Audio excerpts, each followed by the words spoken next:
I'm here with the Pentax 645D, their first step into the digital medium format. So the first question you have to ask is, why go medium format?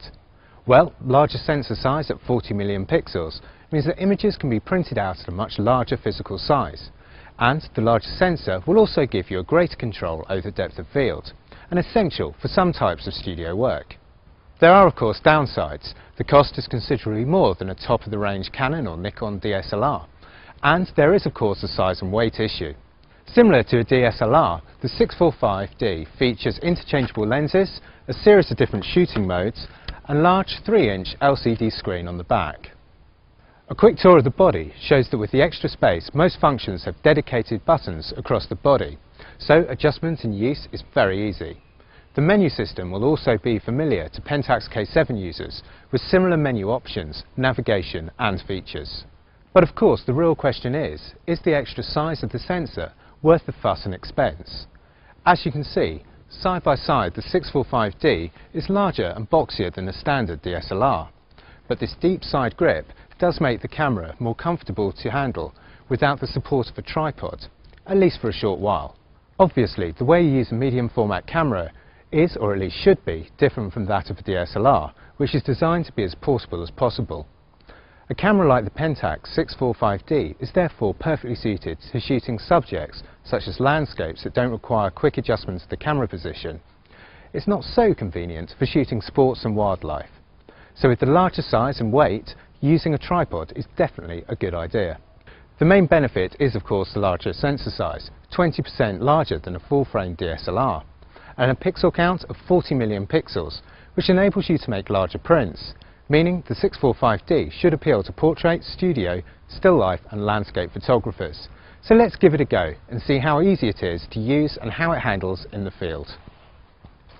I'm going to catch a few large-scale images of these woods, but because of the cover created by the trees and the amount of detail that I want to capture, the exposure times are going to be pretty long. A handy addition that you see here on the LCD is the electronic level, which works in portrait and landscape orientation. A great help for checking the camera isn't tilted when composing your shot.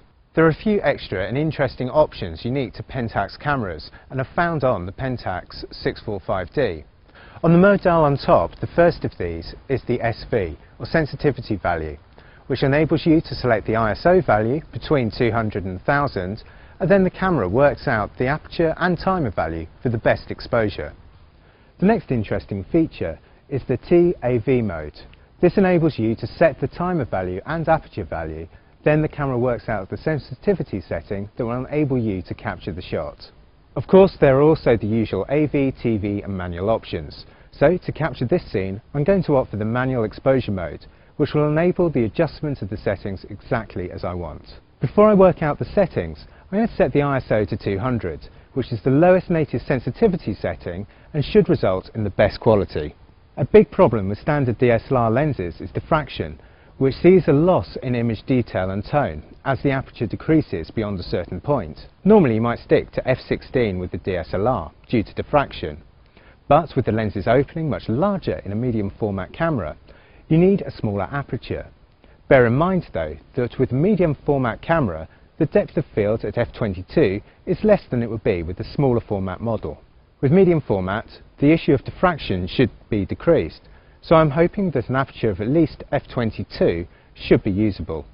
At f/22 I'm going to get an extensive depth of field, which will capture the detail here in the foreground and also far off in the background. ISO and aperture set, the last step is to set the timer value just here. At a third of a second, that's quite a time to keep the camera from moving, so a tripod will of course hold it steady, but any shake caused by the shutter is also going to be an issue. I'll set the timer value, and then using the knob at the top I can lock the mirror up and set the self timer to 2 seconds, which should stop any unwanted movement.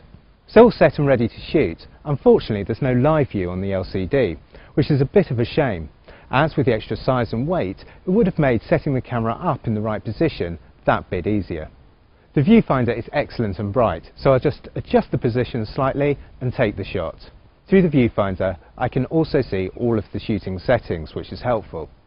The 11-point autofocus system works well, locking onto focus even in these low light conditions, although the focus itself isn't actually that fast. There are single autofocus options for AF single, AF continuous, manual AF single and AF continuous, and also manual. When it comes to shooting, the 645D handles 1.1 frames per second, which you can do continuously for 18 frames. I'll just hit the review button here to check the image.